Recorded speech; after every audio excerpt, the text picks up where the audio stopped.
At Christmas, while everyone in my family was receiving gold jewelry and expensive gifts, I found a used plastic plate with my name misspelled under the tree.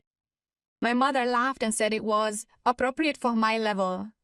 But what they didn't know was that I already possessed something much more precious than gold, and I was about to show it to them in the most spectacular way possible. Subscribe to our channel so you don't miss true stories of revenge, justice, and personal rebirth.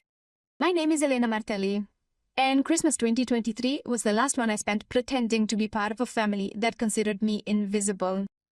On the morning of December 25, my parents' villa in Turin sparkled as always. Golden lights wrapped around the columns of the portico. The 3-meter-tall tree in the main hall decorated with Swarovski baubles that my mother had imported from Switzerland. Everything had to be perfect. Everything except me. I entered through the service door, as my sister Beatrice had suggested in a message the night before. Arrive early and use the side entrance. We don't want the neighbors to see your old car in front of the main gate. I was 28 years old. I had a degree in business administration from the Polytechnic with top marks, and I was driving a 2008 Lean Fiat Panda that had covered 180,000 kilometers. Beatrice, 2 years younger than me, had a new Mercedes C-Class, a gift from my father for her work as a fashion influencer on Instagram. In the kitchen, my mother Margherita was supervising the cook as she prepared lunch. Roast lamb, braised beef and Barolo wine, panna cotta. The air smelled of rosemary and red wine. "Ah, you're here," she said without looking at me, adjusting a lock of her platinum blonde hair. "The presents are already under the tree. We started without you." It was 10:30. I had arrived exactly at the agreed time.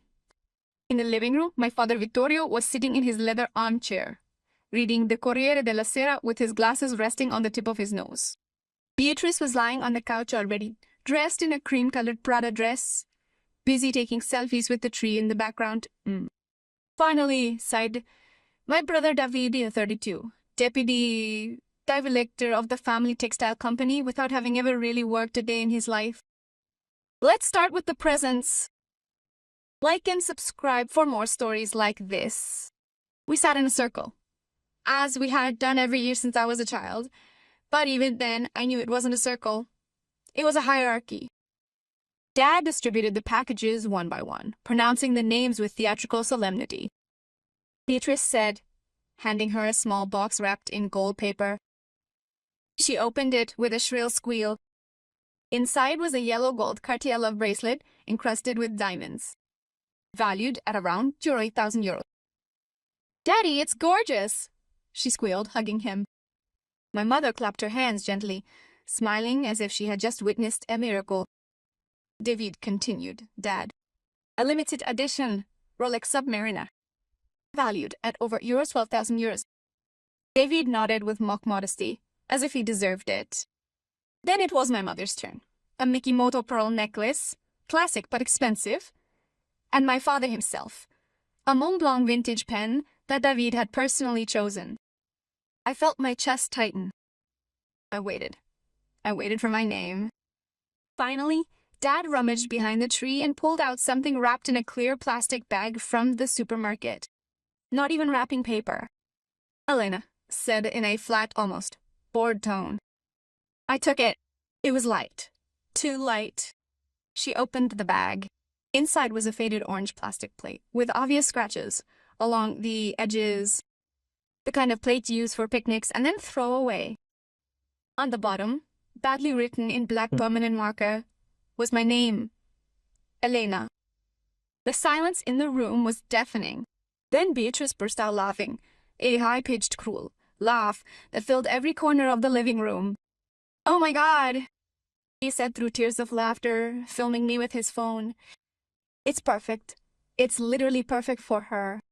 My mother covered her mouth with her hand, but her eyes were smiling.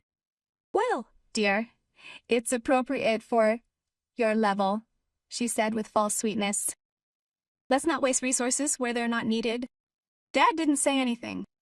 He simply went back to reading the newspaper. David stood up, put a hand on my shoulder, and whispered, "At least, now you have something for your single lunches." I looked at that plate. I felt something break inside me. Not my heart. That had already broken years before. It was something else.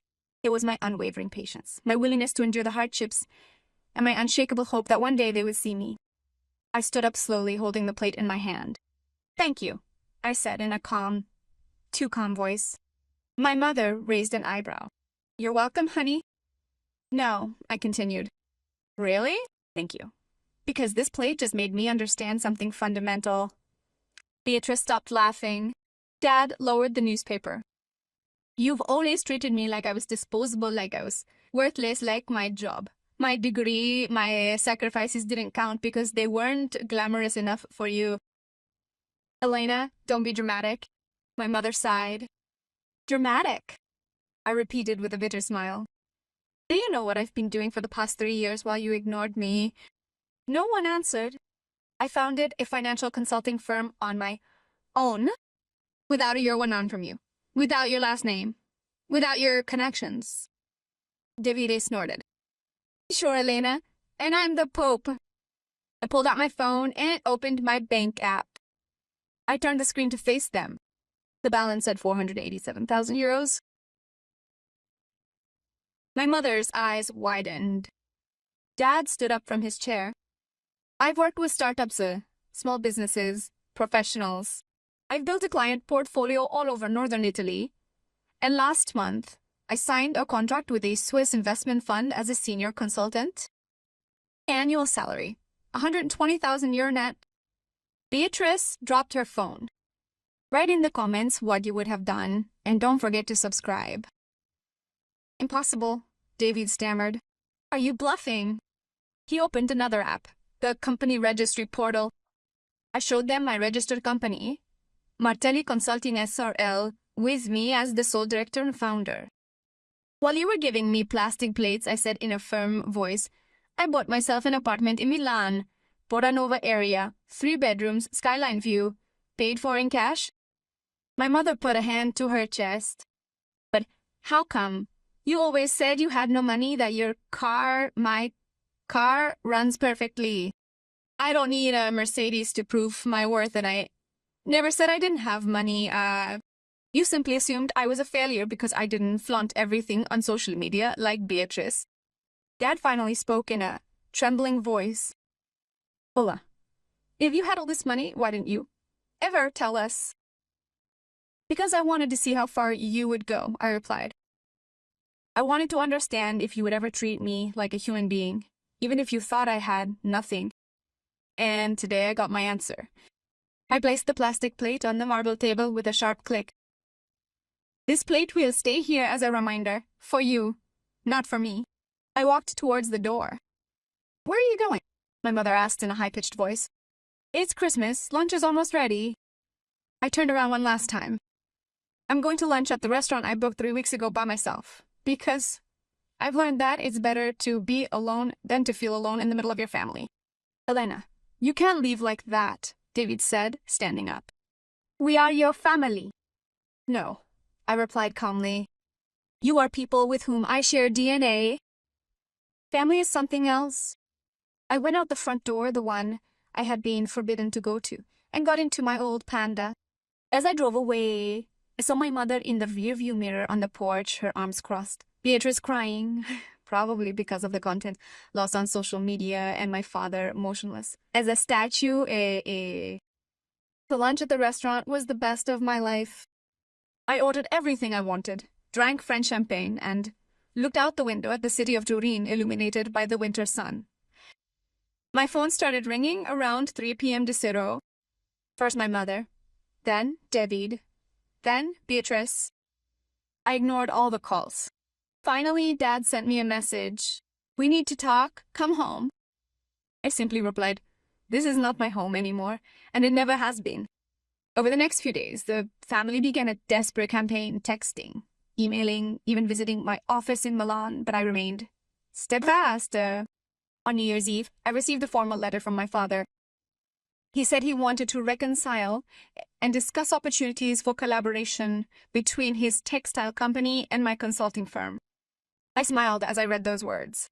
Now that they knew about my success, I had suddenly become interesting, useful, worthy of attention. I replied with a handwritten letter of my own on Martelli Consulting letterhead. Dear Dad, thank you for your interest.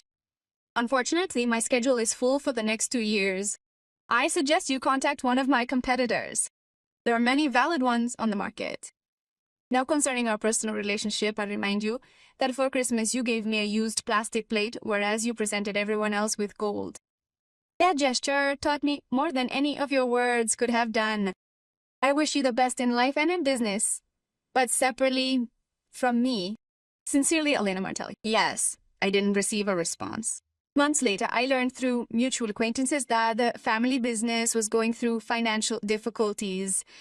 David had made disastrous investments, and Beatrice had spent a large part of the marketing budget on useless collaborations with influencers. They contacted me again, this time humbly, asking for professional help. I referred them to a colleague, a competent consultant, but expensive. Very expensive. Today, I live my life in Milan, surrounded by people who respect me for who I am, not for the last name I carry or the appearance I present. I have built a solid career, earned with sweat and sacrifice. And I still have that plastic plate, not at my house. I got it framed and put it up in the waiting room of my office with a plaque beneath that says the most precious gift I have ever received taught me my worth. Clients always ask for the story behind that object, and I tell it every time. Because true revenge isn't about destroying the person who hurt you. It's about building something so great that they wish they'd never seen you when you were right there in front of them. What would you have done in my place? Leave a comment below and subscribe to the channel for more true stories of recovery and personal justice.